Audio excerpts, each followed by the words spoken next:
ও আর বন্দি থাকবে না, বের হওয়ার জন্য হুকিচুকি মারছে।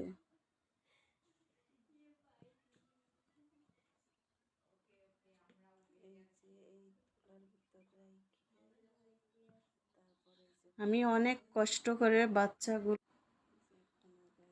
এইভাবে, মানে ওর মা একটু অসুস্থ হয়ে গেছে, 5টা বাচ্চা ফোটার পরে আমি রোদ্রে রেখে এরকম তুলার বালিশের ভিতরে, শিমুল তুলার বালিশ, তার ভিতরে রেখে রোদ্রে তাপ দিয়ে তারপরে খোলা যে ডিমের যে খোসাটা থাকে আস্তে আস্তে একটু একটু ছাড়িয়ে রেখে দিছিলাম। রেখে দেওয়ার পরে আস্তে আস্তে দেখা যায় ওরাই আবার আরও চেষ্টা করে যখন পাইছে বের হয়ে আসছে।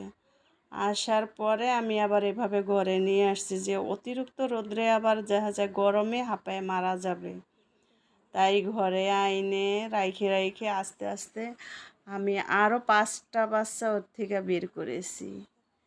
বের করলে এই যে এটা এখনও খোর বের হয়নি। এখন মানে যখন রাইখেছি ছোট্ট একটা কিছু ঝুট আছে না, কাপড়ের যে ঝুট তোষক বানানো হয়, ওই ঝুটের ভিতরে রেখে দিছি কার্টনে করে, ছোট্ট কার্টনে, যে তোরা একসাথে থাকলে যে ভালো পায়। তারপর থেকে এই যে এইভাবে রেখে দিচ্ছি, আরও সেই সুন্দর হয়ে উঠেছে, খরবুরে হয়ে উঠেছে।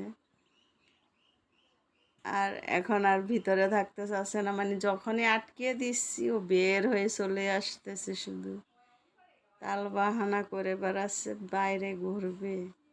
মানে যেটা আগে ফুটে সেটা তো চালাক হয়ে গেছে, আর এই যে এটা এখনো হয়নি, তাই ও আবার দেখা যায় এই যে তুলো এখনো গায়ে রয়েছে, আমি যে ছাড়াইছি এরকম তুলো ছাড়িয়ে ছাড়িয়ে আস্তে আস্তে যে উঠোয়ে এখন এর সাথে রাখলে ওদের ও আবার দেখা যায় সুন্দর ওদের মতো হয়ে যাবে, ওই জন্য এইভাবে রাখা।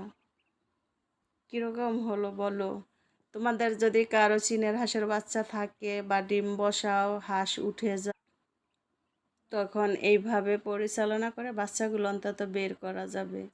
ও সইরে সইরে থাকে আরও 6টা বাচ্চা মেরে ফেলছে, 16টা বাচ্চা 17টা বাচ্চা দিচ্ছি এখানে, এখন 11টা বাচ্চা আছে। আর কেউ যদি চীনের হাঁস খেতে চাও বা নিতে চাও আমার সাথে যোগাযোগ করতে পারো, খাওয়ার জন্য তাও দেওয়া যাবে।